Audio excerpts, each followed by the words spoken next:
Hai, Assalamualaikum. Selamat berjumpa lagi dalam pembelajaran biologi. Kali ini kita akan membahas tentang metabolisme ya. Jadi di sini akan dibahas pengantar metabolisme yang terdiri ya dari faktor-faktor yang terlibat dalam metabolisme. Terus kemudian kita akan membahas tentang enzim, sifat enzim, kemudian faktor yang mempengaruhi kerja enzim dan mekanisme kerja enzim ya. Nah, itulah nanti akan kita bahas. Semoga kalian dapat menyimak dengan baik dan mengikuti pembelajaran ini dari awal sampai akhir ya, tanpa di skip supaya kalian bisa memahami dan mengerti penjelasan apa yang kita pelajari hari ini ya.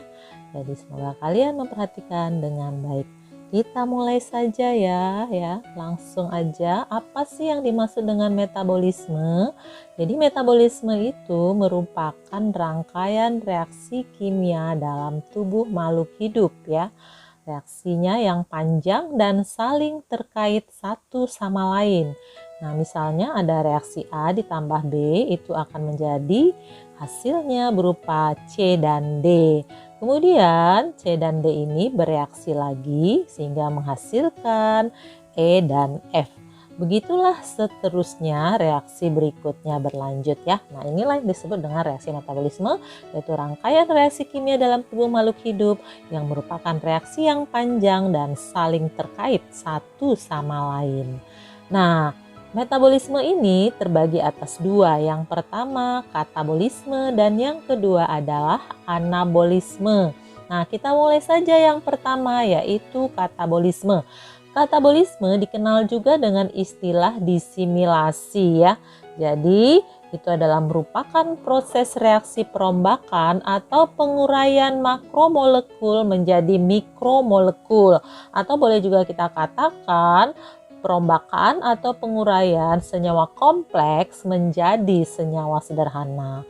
Atau juga bisa kita katakan perombakan atau penguraian senyawa organik menjadi anorganik ya.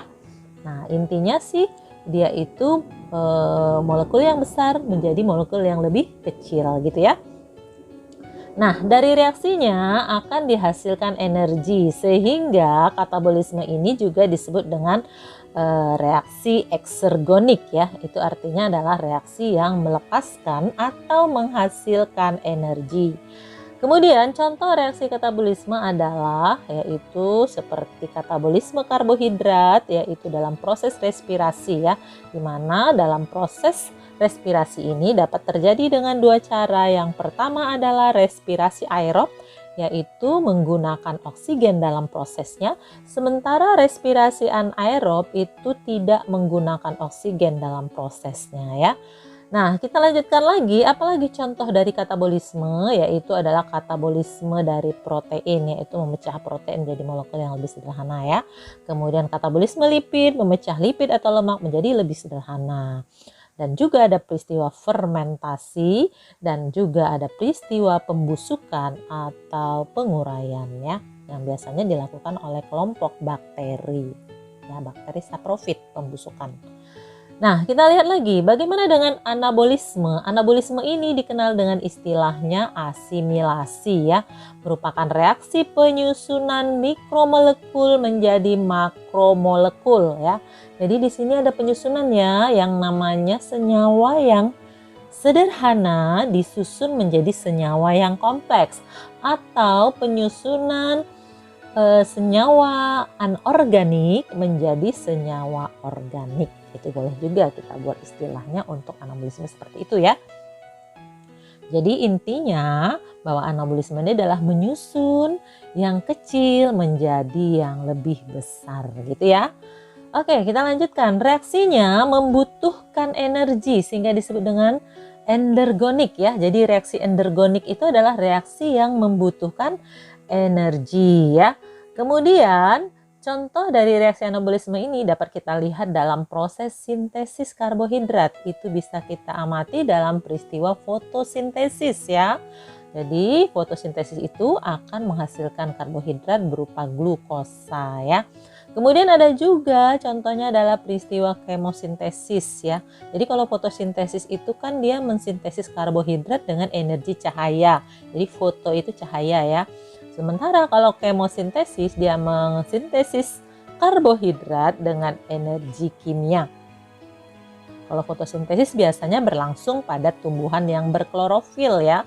Dia dapat melakukan fotosintesis karena klorofil itu dapat menangkap cahaya sehingga terjadilah reaksi fotosintesis. Sementara kalau kemosintesis itu dapat berlangsung pada bakteri-bakteri kemosintetik. Dia punya yang namanya kemampuan berubah senyawa kimia menjadi energi, dan energi itulah nanti yang dipakainya untuk mensintesis karbohidrat. Selanjutnya, selain sintesis karbohidrat, ada juga sintesis protein ya. Jadi ada penyusunan senyawa protein. Selanjutnya ada sintesis lemak atau penyusunan senyawa lemak ya. Baik, itulah dia tadi tentang ya anabolisme ya. Ada sintesis karbohidrat, sintesis protein, dan sintesis lemak. Sekarang kita lanjutkan lagi tentang faktor-faktor yang terlibat dalam metabolisme. Nah, yang pertama faktor yang terlibat adalah energi ya. Jadi energi ini dapat berupa energi cahaya, dapat berupa energi berupa kalori, ataupun ATP atau adenosin trifosfat ya. Kita akan bahas tentang ATP atau adenosin trifosfat. Dia merupakan nukleotida ya. Jadi ATP ini berfungsi untuk mengangkut energi kimia di dalam sel untuk berbagai keperluan metabolisme ya. ATP merupakan energi simpanan di dalam sel ya. Nah, faktor yang terlibat dalam metabolisme ya masih ATP ya. ATP sangat reaktif karena ikatan di antara 3 kelompok fosfat relatif tidak stabil. Jadi maksudnya di sini dia mudah terlepas ya 3 kelompok fosfat ini, dan saat terlepas itu dia akan melepaskan energi yang tinggi ya. Nah, jadi ikatan-ikatan itu menunjukkan energi ikatan fosfat yang tinggi. Misalnya ATP dia melepaskan atau terurai menjadi ADP tambah fosfat tambah energi. Di mana setiap hidrolisis 1 mol ATP menjadi ADP akan membebaskan energi sebanyak 7,3 kilokalori atau 30,6 kilojoule ya. Nah, di mana 1 kilokalori sama dengan 4,2 kilojoule ya. Nah, ATP itu dapat dibentuk dari AMP atau adenosin monofosfat ditambah 2 molekul fosfat ya. ADP dan AMP dapat dikonversi menjadi ATP dengan adisi molekul fosfat pada proses yang disebut dengan fosforilasi. Oke, kita akan lihat apa yang dimaksud dengan fosforilasi ya. Jadi fosforilasi itu ya terdiri dari 2 macam ya. Jadi tadi fosforilasi itu adalah proses pembentukan ATP. Caranya ada 2 macam. Yang pertama fosforilasi fotosintetik atau disebut juga dengan istilah fotofosforilasi ya. Dan ini terjadi selama fotosintesis di dalam kloroplas ya. Jadi di bagian kloroplas itu terdapat klorofil ya. Kemudian fosforilasi oksidatif ini terjadi pada respirasi sel secara aerob ya. Jadi yang namanya fosforilasi adalah proses pembentukan ATP dapat terjadi pada peristiwa fotosintetik, dapat juga terjadi pada peristiwa respirasi aerob. Oke ya, bisa paham? Kita lanjutkan lagi kegunaan ATP. Kegunaan ATP itu adalah dalam hal aktivitas metabolisme sel, dia dapat aktivitas metabolisme sel dapat membutuhkan energi itu sampai 2 juta molekul ATP setiap detik. Jadi setiap detiknya nih, setiap sel kita itu membutuhkan 2 juta molekul ATP. Banyak sekali ya. Berapa banyak jumlah sel di tubuh kita? Bayangkan aja, segitulah jumlah ATP yang harus diproduksi dalam setiap detik ya. Banyak sekali.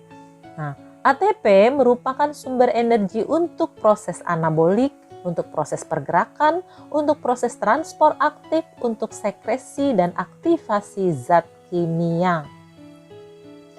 Faktor yang terlibat dalam metabolisme yang kedua adalah aseptor elektron dan proton ya. Tadi yang pertama adalah energi ya. Nah, aseptor elektron dan proton. Nah, fungsinya sebagai aseptor elektron, penerima elektron dan proton H+. Pada katabolisme, contoh dari aseptor elektron dan proton ini adalah NAD, nikotinamid adenin dinukleotida, atau FAD, flavin adenin dinukleotida ya. Itu pada contohnya pada katabolisme ya. Kemudian kita lihat contohnya pada anabolisme. NADP, nikotinamid adenin dinukleotida fosfat. Nah, inilah yang berperan dalam fungsi metabolisme sebagai aseptor elektron dan proton ya. Ini hanya sebagian kecil contoh, banyak sekali sebenarnya ya. Kita lihat lagi faktor yang terlibat dalam metabolisme yang ketiga adalah enzim. Tadi yang pertama energi, yang kedua tadi adalah aseptor elektron dan proton, dan yang ketiga adalah enzim. Enzim merupakan protein yang berperan sebagai katalis dalam tubuh makhluk hidup, atau dikenal juga dia sebagai biokatalisator. Apa itu biokatalisator? Biokatalisator itu berfungsi untuk mempercepat jalannya reaksi-reaksi kimia, namun enzim tersebut tidak ikut bereaksi.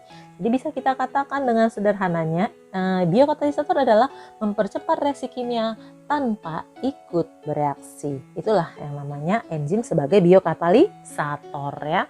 Mempercepat reaksi kimia tanpa ikut bereaksi.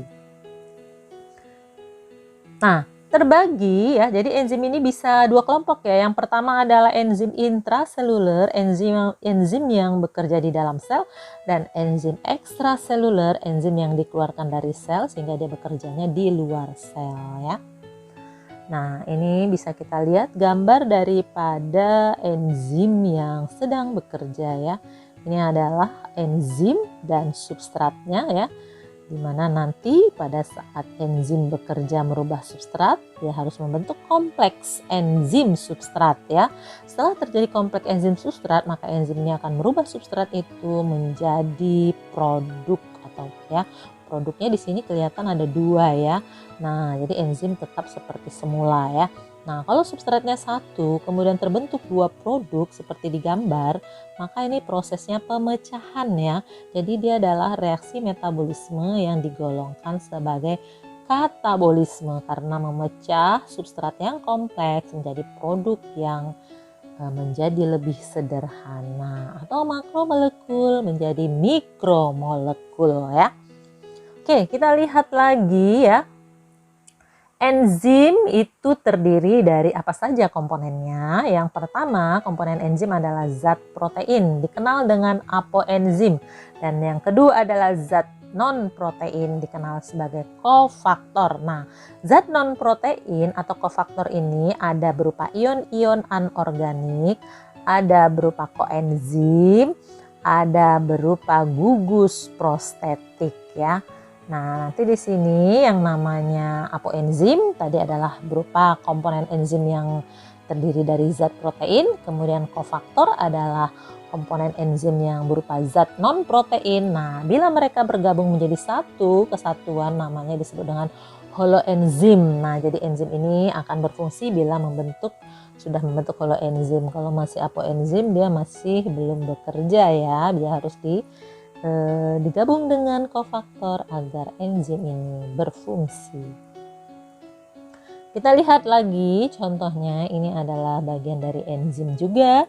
Ini disebut apoenzim, tadi bagian yang disebut dengan protein, kemudian ada kofaktornya yang non protein, ini juga ada koenzim yang non protein ya. Dan di sini ada sisi aktif enzim. Sisi aktif enzim itu adalah sisi yang akan berikatan dengan substrat nantinya ya saat enzim ini akan bekerja. Nah, kita akan lihat beberapa kofaktor. Yang pertama adalah gugus prostetik ya. Gugus prostetik merupakan senyawa organik yang berikatan kuat dengan apoenzim dan sulit terurai atau sulit dia terlepas ya. Nah, contoh gugus prostetik adalah FAD, flavin adenin dinukleotida, dan juga contoh lainnya adalah HEM ya. Nah, ini contohnya kita lihat di gambar, ini adalah gugus prostetik ya. Jadi, ini bagian gugus prostetik, dia menempel erat ya. Gugus prostetik itu senyawa organik yang menempel erat atau berikatan kuat dengan apoenzim, dia sulit terlepas ya. Nah, itu dia ya. Nah, contohnya tadi adalah FAD, di mana FAD itu merupakan gugus prostetik dari suksinat dehidrogenase ya. Jadi FAD ini gugus prostetik dari enzim suksinat dehidrogenase, yaitu enzim yang mengkatalisis perubahan suksinat menjadi fumarat pada siklus Krebs ya. Kemudian contoh yang kedua tadi adalah HEM. HEM adalah merupakan gugus prostetik yang terikat pada enzim peroksidase ya. Oke, kita lihat kofaktor yang lain yaitu koenzim ya. Jadi koenzim adalah senyawa organik yang berikatan lemah. Jadi sesaat dan tidak permanen dengan apoenzim. Jadi dia di sini berikatan tetapi katanya lemah, suatu saat dia akan terlepas dengan apoenzim. Jadi dia cuma berikatan sesaat saja, tidak permanen, berbeda dengan tadi yang namanya gugus prostetik ya. Kalau gugus prostetik tadi berikatan erat, tidak mudah terlepas. Nah, kalau koenzim dia berikatan lemah dan mudah terlepas dengan apoenzim ya. Nah, pada saat enzim bekerja, koenzim akan terpisah dan bertindak sebagai aseptor sementara untuk produk yang terjadi. Umumnya, molekul koenzim merupakan turunan dari vitamin. Nah, kita lihat ya contoh di gambar kofaktor ya. Di sini contohnya adalah koenzim NAD ya.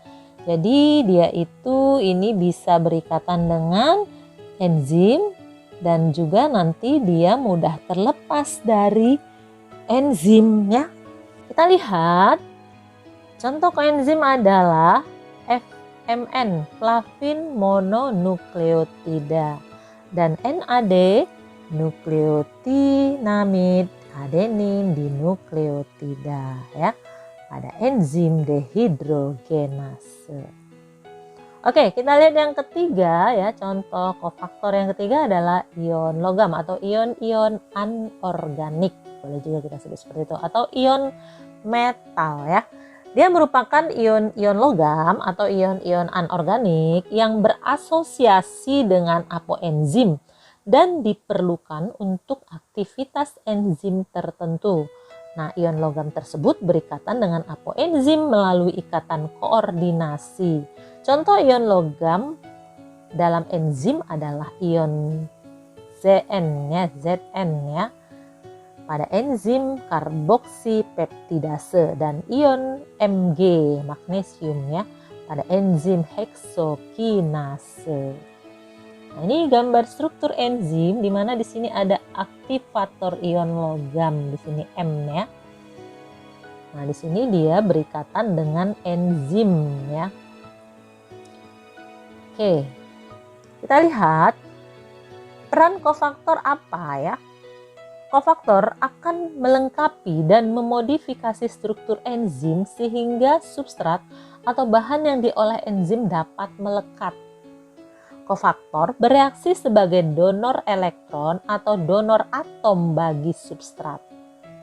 Kofaktor dapat bertindak sebagai penerima sementara untuk atom, elektron atau proton yang selanjutnya dapat kembali setelah reaksi selesai. Kofaktor bersama residu tertentu mempolarisasi substrat sehingga mudah dikatalis enzim. Nah, bagaimana cara kerja enzim? Enzim punya struktur 3 dimensi ya. Memiliki sisi aktif sebagai tempat melekat dengan substrat. Dia berperan sebagai biokatalisator atau boleh kita sebut meningkatkan kecepatan reaksi dalam tubuh makhluk hidup tanpa ikut bereaksi. Nah, ini adalah sisi aktif enzim atau boleh kita sebut catalytic site ya. Jadi dia tempat di mana substrat melekat pada enzim, itu namanya sisi aktif enzim, tempat di mana substrat melekat pada enzim. Kemudian enzim menurunkan energi aktivasi, bekerja pada substrat secara spesifik. Nah, kita lihat ya, ini maksudnya bekerja pada substrat secara spesifik bahwa setiap enzim itu memiliki substrat tertentu ya. Contohnya, misalnya enzim amilase ya, dia akan berperan dalam memecah substrat amilum. Nanti amilum dipecah menjadi maltosa ya. Kemudian enzim protease adalah enzim yang memecah protein. Ya, bisa ini contohnya pepsin ya, memecah protein menjadi pepton, itu enzim protease. Dan enzim lipase memecah lipid atau lemak, nanti dirubahnya menjadi asam lemak dan gliserol ya. Nah, ini contoh dari substrat ya, spesifik ya substratnya tadi, misalnya substratnya amilum, maka enzimnya amilase. Misalnya substratnya protein, maka enzimnya protease.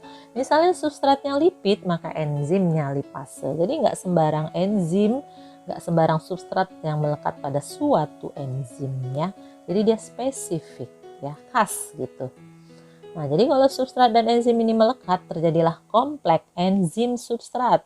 Selanjutnya enzim itu akan mempercepat reaksi, merubah substrat menjadi produk ya. Jadi ini enzimnya sudah selesai bekerja, dia akan melepaskan produk yang dihasilkannya ya.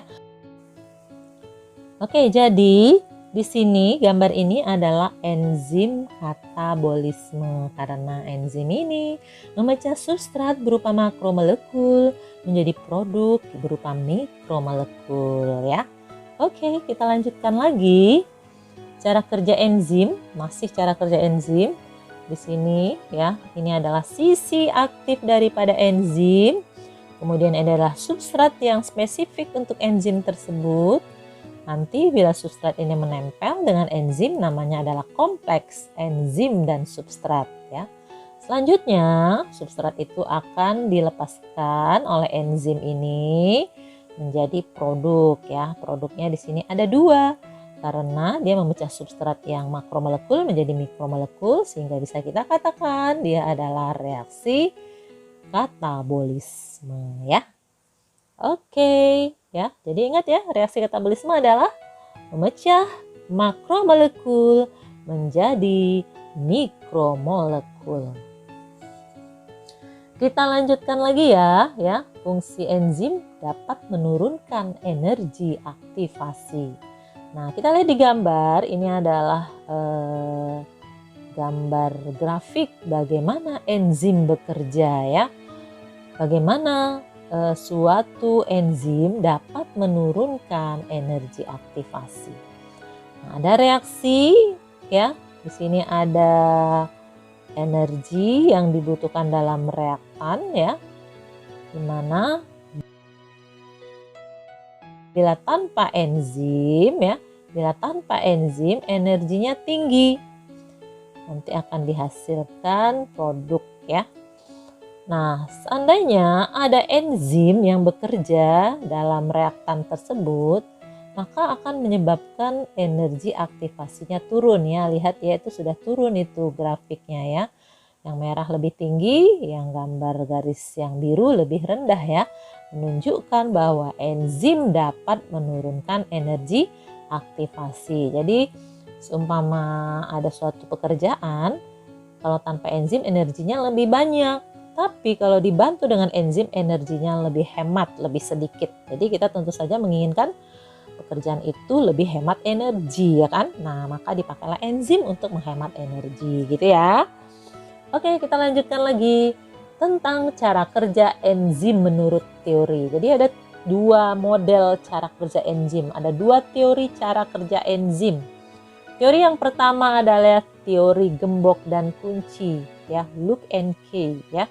Di mana dikatakan bahwa sisi aktif enzim memiliki bentuk yang sangat spesifik atau kaku dan hanya molekul tertentu yang menjadi substratnya. Contohnya ini adalah enzim yang bekerja secara teori gembok dan kunci ya. Di sini ada substrat maltosa ya, itu adalah disakarida. Ini adalah enzim maltase ya. Jadi kalau substratnya maltosa, enzimnya itu maltase ya. Terjadilah kompleks enzim substrat di mana maltosa akan berikatan atau dia menempel pada sisi aktif enzim sehingga terjadi kompleks enzim substrat pada sisi aktif enzim ya. Setelah itu enzim ini akan bekerja dan merubah maltosa itu ya menjadi 2 glukosa, 2 monosakarida. Jadi dia dari maltosa menjadi 2 glukosa. Ini proses pemecahannya termasuk katabolisme ya. Jadi ini adalah teori gembok dan kunci. Jadi yang namanya sisi aktif enzim itu sudah cocok atau sudah bentuknya sudah sama dengan bentuk substrat. Jadi dia kaku ya. Jadi udah masuk langsung cocok baru dia bekerja. Seperti itu ya.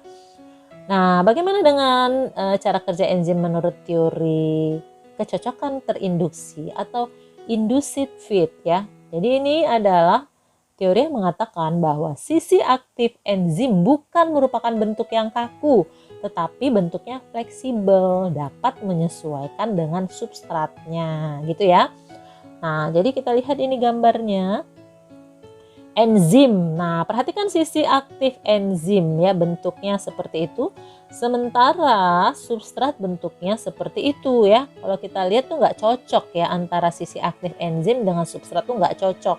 Tetapi karena enzim ini fleksibel ya, dia bisa menyesuaikan sisi aktifnya dengan bentuk substrat, maka dia nanti jadi cocok. Nah, seperti ini ya. Jadi si enzim itu akan menyesuaikan ya bentuknya dengan sisi substratnya. Jadi sisi aktif enzim berubah bentuk menyesuaikan dengan bentuk substratnya. Nah, setelah sesuai terjadilah yang namanya kompleks enzim substrat ya. Jadi mereka cocok dan saling bekerja sama ya. Jadi si enzim ini nanti akan merubah substrat itu dan dihasilkanlah produk. Nah, produknya ini juga menjadi lebih sederhana ya, maka dikatakanlah ini reaksinya reaksi metabolisme yang disebut dengan katabolisme karena memecah substrat makromolekul menjadi mikromolekul.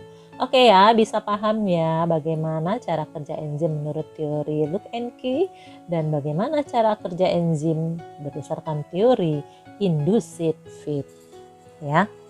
Yang Luke and Key tadi bentuknya sudah cocok, kalau induced fit bentuk enzim menyesuaikan dengan substratnya. Oke, bisa paham ya, bisa jelas.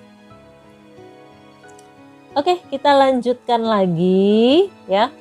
Coba sekarang kamu mencoba memahami materi tadi dan mencoba menjawab cara kerja enzim berikut. Oke, bisa ya. Coba kita tes kemampuan kamu. Yang pertama, ini gambarnya perhatikan. Nah, di sini ada sisi aktif enzim. Perhatikan sisi aktif enzim ini. Menurut pendapat kamu, apakah dia cara kerja enzimnya berdasarkan teori Luke and Key atau teori induced fit? Apakah teorinya gembok dan kunci atau terinduksi ya, kecocokan terinduksi? Nah, kita lihat ya. Apa jawabanmu? Saya beri waktu. 1, 2, 3. Jawabannya adalah kerja enzim menurut teori gembok dan kunci. Oke, 100 buat kamu yang benar menjawab. Selanjutnya, pertanyaan yang kedua. Perhatikan gambar nomor 2. Menurut kamu, cara kerja enzim ini menurut teori yang mana? Coba perhatikan sisi aktif enzim. Oke, coba dijawab. 1, 2, 3. Jawabannya adalah cara kerja enzim menurut teori kecocokan yang terinduksi. Oke, betul jawabannya. Tepuk tangan buat kamu yang benar menjawab ya. Lihat ya, jadi di sana kamu perhatikan ya sisi aktif untuk nomor 1 tadi sisi aktifnya cocok dengan substratnya, maka disebut dengan teori gembok dan kunci. Coba perhatikan nomor 2, sisi aktif enzim berbeda dengan bentuk substratnya. Dia harus mencocokkan dulu enzim ini sehingga dikatakan dia teori kecocokan yang terinduksi. Oke ya, jadi bagi kalian yang sudah bisa menjawab kedua soal ini, berarti sudah bisa memahami materi ini dengan baik ya. Kita lanjutkan lagi. Sifat enzim. Enzim adalah protein, bekerja secara spesifik, berfungsi sebagai katalis, hanya diperlukan dalam jumlah sedikit, dapat menurunkan energi aktivasi. Kerjanya dibantu air atau enzim ini bersifat hidrolisis. Tidak tahan panas atau boleh kita sebut termolabil. Enzim ini dapat terdenaturasi atau mengalami kerusakan pada suhu panas. Ya, jadi dia akan rusak ya kalau suhunya panas. Dapat bekerja secara bolak-balik. Contohnya ya, C6H12O6 ditambah 6 oksigen membentuk 6 CO2 tambah 6 H2O. Nah, nanti 6 CO2 tambah 6 H2O ini dapat kembali menjadi C6H12O6 tambah 6 oksigen. Itu maksudnya ya. Jadi dia bekerja bolak-balik.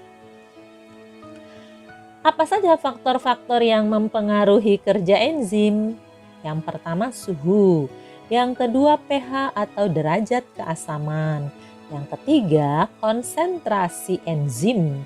Yang keempat konsentrasi substrat. Yang kelima, aktivator atau zat penggiat.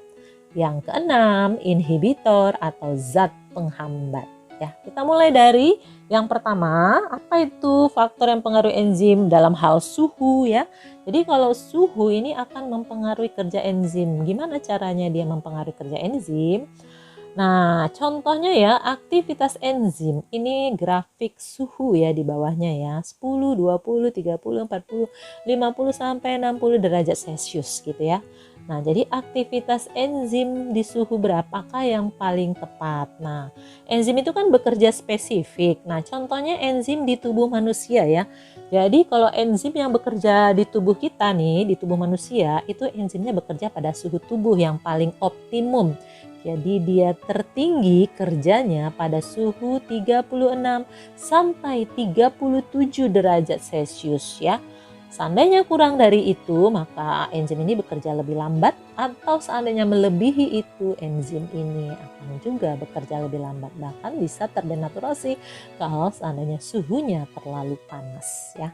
Jadi suhu yang tepat untuk enzim itu berbeda-beda. Kalau suhu pada enzim tubuh manusia tepatnya atau optimumnya bekerja pada suhu tubuh yaitu 36 sampai 37 derajat Celcius ya. Nanti berbeda lagi suhu enzim pada bakteri-bakteri termofil ya. Kalau bakteri termofilik itu kan bakteri yang hidup di suhu panas ya. Berarti suhu optimumnya ya di suhu panas begitu ya. Jadi tidak sama untuk setiap enzim. Itulah yang disebut tadi enzim itu bersifat spesifik begitu ya. Suhunya spesifik, substratnya spesifik, pH-nya pun juga akan spesifik gitu. Nah, ini akan ada kita lihat lagi pH-nya ya. Bagaimana faktor yang mempengaruhi kerja enzim dalam hal pH. pH itu kan derajat keasaman ya. Nah, kita contohkan saja enzim-enzim yang bekerja di tubuh manusia ya. Jadi di tubuh kita ini contohnya yang gampang kita langsung melihatnya ya. Nah, aktivitas enzim ya itu berbeda-beda pH-nya bekerja. Contohnya ya enzim pepsin. Enzim pepsin itu bekerja pada pH asam ya. Karena enzim pepsin ini adanya di dalam lambung, dia akan memecah protein menjadi pepton. Dan dia harus bekerja dalam suasana asam karena lambung itu memang mengandung asam klorida atau asam HCl ya. Dia bekerja baik pada pH asam. Itulah enzim pepsin. Nah, kemudian enzim petialin dia bekerja pada pH netral ya. Kalau pH asam itu kan di bawah 7 ya. Kalau pH netral tuh 6,8 sampai 7,2 itu netral. Nah, Enzim petialin ya itu ada di mulut kita ya, yaitu dikenal dengan enzim amilase. Dia akan merubah amilum menjadi maltosa. Nah, enzim yang ada di mulut kita itu bekerja pada pH netral ya. Jadi dia bekerja baik pada pH netral ya. Kalau dia dikasih pada posisi asam dia nggak mau kerja, apalagi dikasih pada posisi basa dia nggak mau bekerja ya. Nah, kemudian adalah enzim yang disebut dengan enzim lipase ya. Enzim lipase ini bekerja pada pH basa. Dia bekerja di atas pH 7 ya, bisa 8, 9, 10 gitu ya.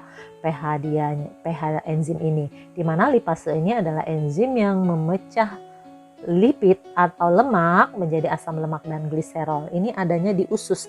Jadi usus kita itu pH-nya basa dan enzim-enzim yang bekerja di sana pun bekerja pada pH basa ya. Jadi seperti itu ya, bahwa enzim ini bekerja spesifik juga berdasarkan pH-nya masing-masing ya. Oke, kita lanjutkan lagi ya, faktor-faktor yang mempengaruhi kerja enzim. Faktor-faktor yang mempengaruhi kerja enzim yang lainnya adalah konsentrasi enzim dan konsentrasi substrat ya. Perhatikan gambar konsentrasi enzim ya. Grafik konsentrasi enzim ini menunjukkan bahwa sisi aktif enzim dapat digunakan berulang kali dengan jumlah substrat yang banyak. Oleh karena itu, hanya dibutuhkan sedikit enzim dalam mengkatalis suatu reaksi.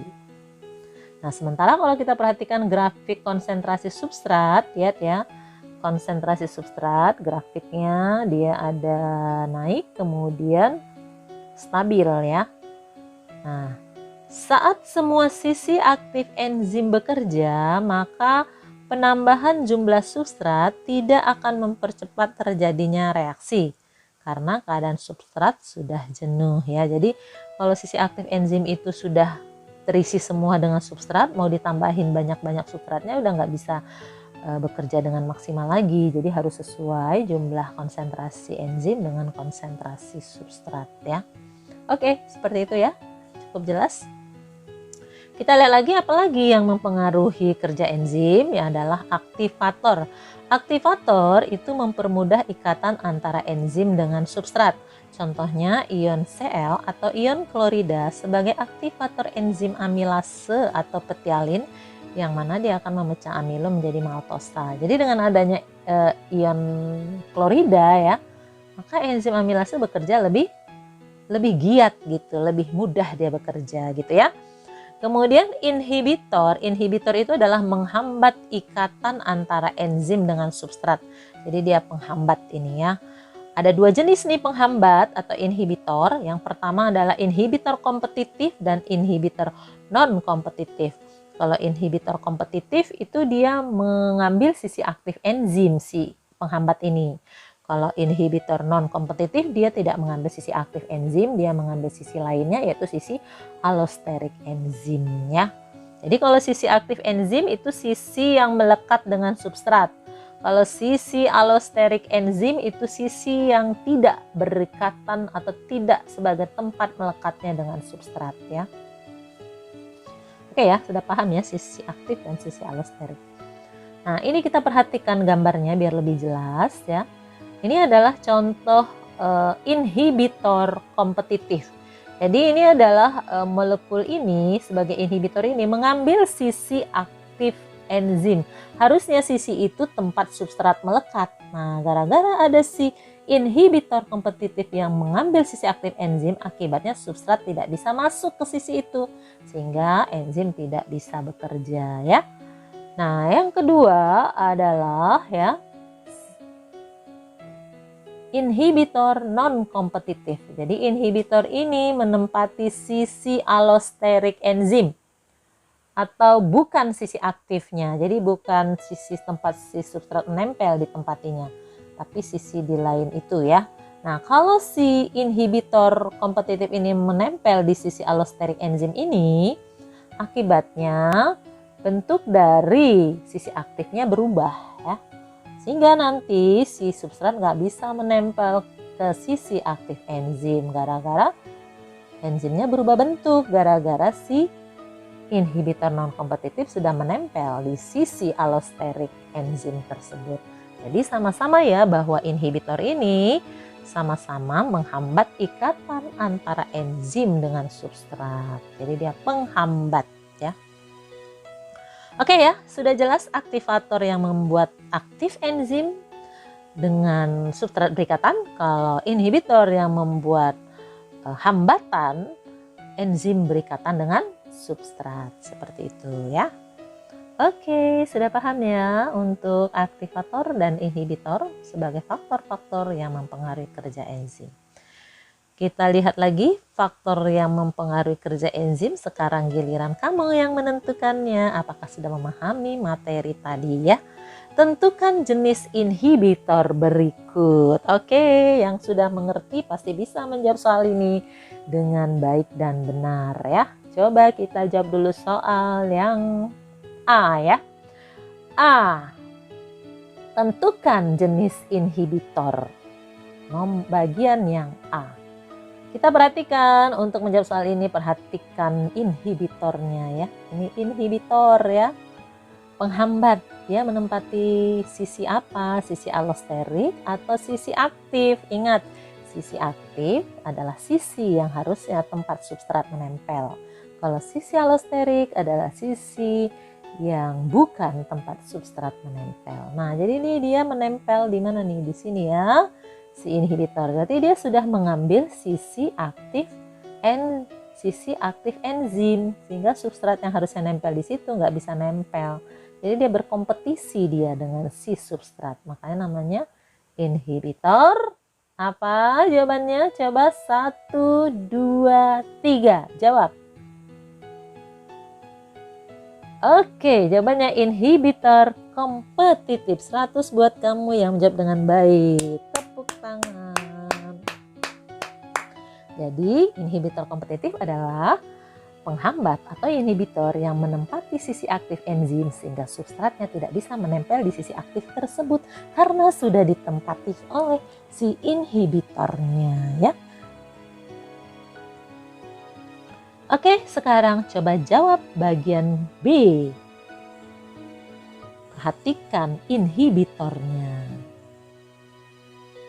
Ya, dia menempel ke bagian tersebut. Nah, coba apa jawabannya? Ini adalah coba 1, 2, 3. Apa jawabannya? Inhibitor non-kompetitif. Ya, tepuk tangan buat kamu yang benar. Nah, inhibitor non-kompetitif adalah penghambat atau inhibitor yang menempati sisi allosterik atau bukan menempati sisi aktif enzim. Tapi akibatnya setelah dia menempati sisi allosterik itu, bentuk permukaan enzim sisi aktifnya berubah sehingga si enzim nggak bisa berikatan dengan substratnya. Akibatnya substratnya nggak bisa datang ya, dia menjauh gitu ya, dan tidak bisa berikatan. Oke, baik buat kamu yang bisa menjawab A dan B, sangat luar biasa ya. Kalian bisa memahami materi ini dengan baik dan benar. Oke, semoga tetap semangat belajarnya ya. Oke, sekarang coba jelaskan tentang gambar berikut ya. Siapa yang bisa memahami gambar ini? Menjelaskan dengan kalimatnya sendiri. Berarti dia sudah bisa menguasai materi ini dengan baik ya. Oke, buat kalian yang masih bingung, saya bantu dulu ya. Nanti kalian bisa mencoba memahaminya kembali ya. Oke, kita lihat di sini ada apoenzim. Apoenzim adalah bagian protein daripada enzim ya, yang diberi tanda kuning, panah kuning. Kemudian ada sisi aktif enzim, bagian sisi enzim yang akan berikatan dengan substrat. Kemudian ada sisi allosterik enzim, bagian sisi enzim yang tidak berikatan dengan substrat. Nah, ada kofaktor. Kofaktor adalah bagian enzim yang berperan dalam hal mengaktifkan enzim. Di sini dia kofaktornya sebagai aktivator ya, membuat kerja enzim itu menjadi lebih giat ya. Nah, jadi kalau kofaktor ini nanti menempel pada apoenzim, maka dijadikanlah namanya holoenzim ya, enzim yang akan berfungsi dalam mengikat substrat. Nah, jadi nanti kofaktor ini menempel pada enzim. Selanjutnya, enzim ini akan berikatan dengan substrat. Substrat ini akan memasuki sisi aktif enzim. Dan setelah dia bereaksi, nanti akan dihasilkanlah produk daripada enzim ini ya. Nah, di sini substratnya makromolekul, produknya mikromolekul. Penjelasan berikutnya bisa kita lihat lagi, yaitu di sini ada inhibitor kompetitif. Ingat bahwa inhibitor kompetitif adalah penghambat yang mengambil sisi aktif enzim sehingga substrat nggak bisa melekat ya. Nah, jadi kalau inhibitor kompetitif ini mengisi sisi aktif enzim, akibatnya kan substrat nggak bisa nempel, maka tidak akan ada produk yang dihasilkan. Makanya ini adalah inhibitor kompetitif, yaitu berebut sisi aktif dengan si substrat, dia berkompetisi dengan substrat dalam mengambil sisi aktif enzim. Akibatnya substrat nggak bisa berikatan dengan enzim, dia sebagai penghambat kerja enzim ya. Kemudian ini adalah inhibitor non kompetitif, dia tidak mengambil sisi aktif enzim ya, tapi dia mengambil sisi allosterik enzim. Nah, kalau seandainya inhibitor non kompetitif ini masuk ke sisi allosterik enzim, akibatnya dia ini dapat menyebabkan sisi aktif enzimnya berubah bentuk sehingga substrat pun tidak mau melekat pada enzim ya. Dan tentu saja hal ini menyebabkan enzim itu tidak dapat menghasilkan produk ya, karena substratnya nggak nempel gitu ya. Oke, itu dia penjelasan untuk sistem kerja enzim di gambar ini. Bagi kalian yang sudah memahami, semoga apa yang dipelajari tadi bisa dipahami dengan baik dan benar, dan kalian bisa berlatih untuk mengerjakan soal-soal yang berkaitan dengan enzimnya, dan semoga apa yang disampaikan dapat jelas dan dimengerti. Semoga berprestasi di sekolahnya semakin baik lagi ya. Terima kasih atas perhatiannya. Semoga sukses selalu. Assalamualaikum.